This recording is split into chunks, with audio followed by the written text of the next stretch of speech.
The call came late afternoon, just as I pulled into the driveway of our new house. "Is this Daniel Brooks?" the voice asked, older, raspy. "Yes." "Who's this?" The previous owner." "Look, I'm sorry to bother you, but I forgot something. Something serious." I almost hung up. Then he said it. There was a camera, hidden in the living room ceiling. I forgot to disconnect it from the cloud before the sale. It's been recording. I went completely still. He continued, "I only noticed today when I opened the old feed by accident. I didn't mean to see anything. But what I saw, I think you need to know." My chest tightened. "What did you see?" Silence. "Don't ask over the phone," he said. "And don't tell your wife. Come alone. I'll show you everything." I sat in the car for what felt like forever, just staring at the house. Claire had decorated the porch with lights. Inside, her laughter echoed with her mother and sister unpacking more boxes. I walked in. Claire smiled from the kitchen. "Hey babe, everything okay?" I nodded. "Yeah. Gonna grab a few things from the store." I kissed her cheek, heart pounding. As I pulled away from the house, something felt wrong. Like this call had torn a thin veil off a life I thought I understood. And whatever that man saw, it wasn't just a glitch. It was a warning. The man lived 20 minutes away, in a faded bungalow tucked behind a gas station. When he opened the door, his hands were trembling. "I didn't mean to get involved," he said, ushering me inside. "But I've lived in that house for 30 years. It deserved better than what I saw." He led me to a cluttered desk and opened his laptop. I backed up the footage. "I'm not keeping it. Just thought you had a right to see." He clicked play. The living room. My living room. The date stamp showed it was Tuesday. I'd been at work until 7 p.m. that day. Claire walked in. Her mother followed. Then her sister Jenna. They opened wine. Then started laughing. Claire plopped onto the couch. "Ugh, I can't believe he fell for it. All that crap about starting fresh. Like it's his house." Her mom added, "You did the hard part, sweetie. Now we just make sure he stays busy at work while we finalize the switch." "The switch?" I whispered. The video kept rolling. Claire pulled out a folder. "Power of attorney papers," she smirked. "You said he'd never notice." "You were right, Mom." I stared at the screen, frozen. The man beside me turned down the volume. "There's more. But you get the idea." I couldn't speak. Couldn't move. Power of attorney? They weren't just laughing behind my back. They were gutting me from the inside, while smiling in my face. I stood up slowly. "Send me the whole file," I said. Every second. Because now I had a plan. And I wouldn't be the fool again. By the time I got home that night, everything looked normal.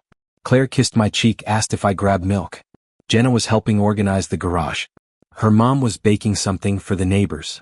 Like it was all real. Like I was the one playing house. I watched them. Every movement.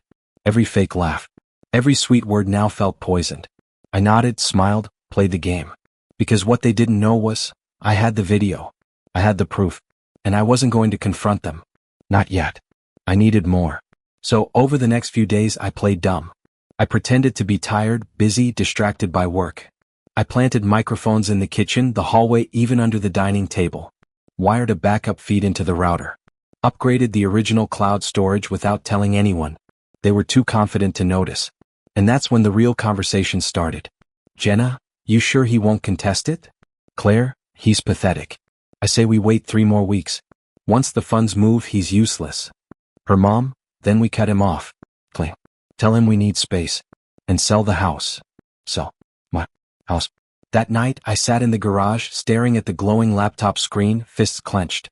My mouth was dry. My heart was ice. They weren't just planning betrayal. They'd scheduled it. And I was funding the whole thing. So I opened a blank spreadsheet. Step 1, hire a private lawyer. Step 2, pull every asset back under my name, quietly. Step 3, give them the performance of a lifetime. The lawyer I hired worked in a quiet building on the edge of town. A seasoned estate attorney named Harold Maddox.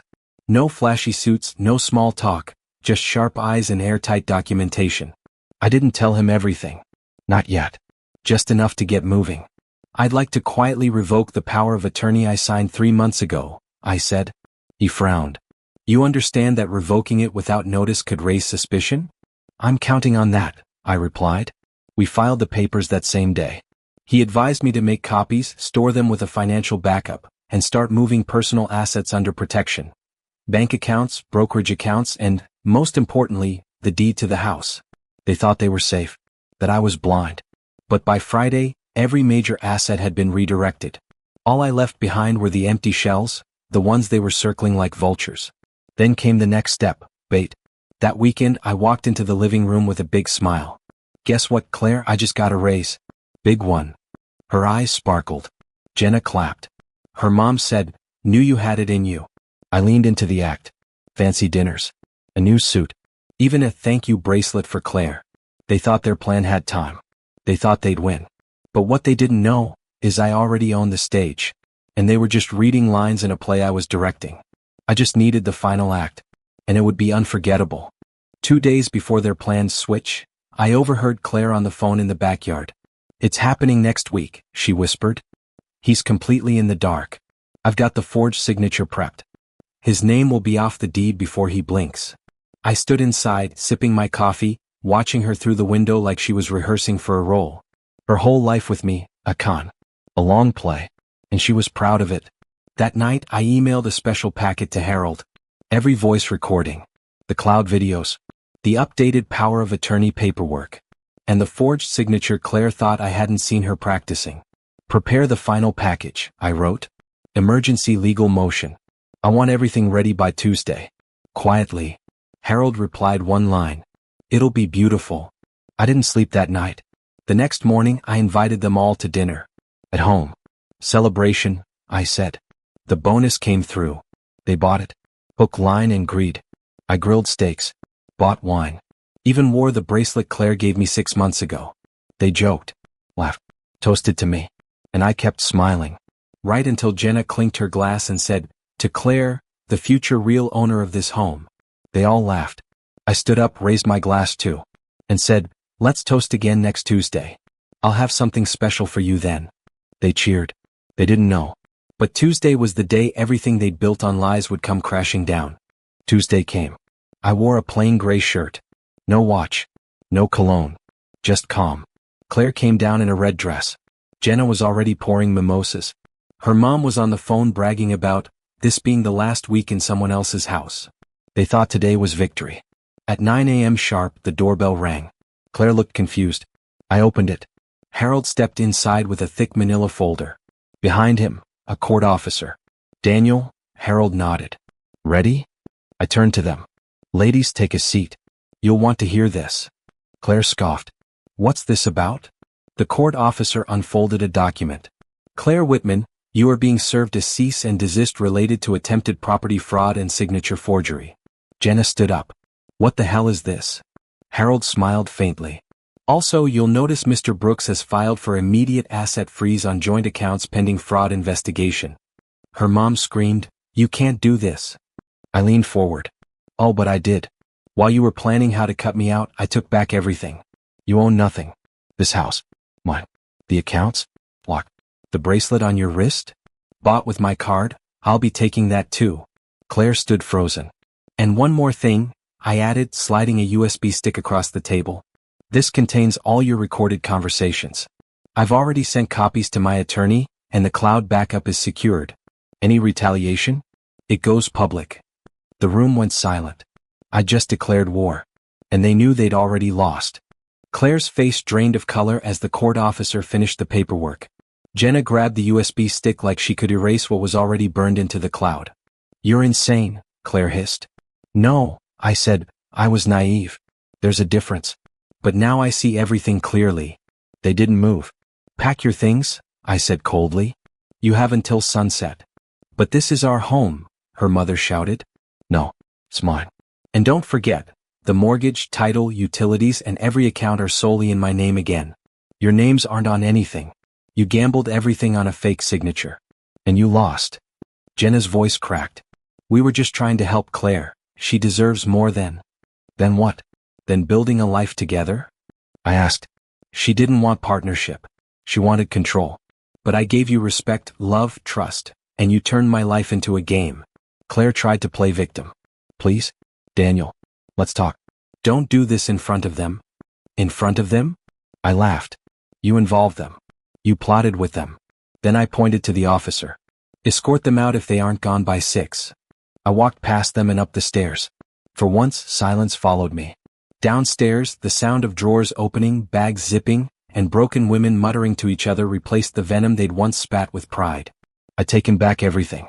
But I wasn't done yet. The final piece of revenge? That would leave a scar they'd carry forever. By the time sunset painted the sky in blood-orange streaks, their suitcases were piled on the curb.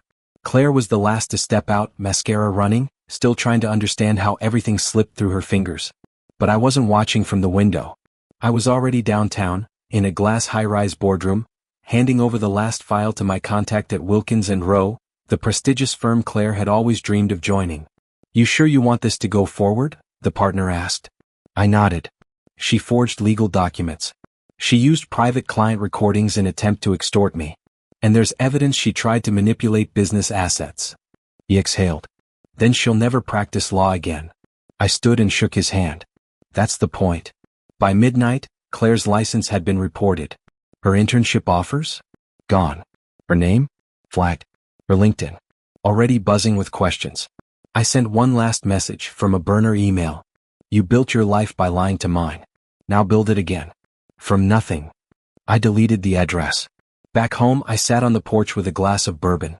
Cold air bit my skin. But inside, I felt clean. They thought they were smarter. Thought I'd stay quiet. Thought love meant I'd never fight back. But I didn't just fight. I won. And the best part? They'd never even seen it coming.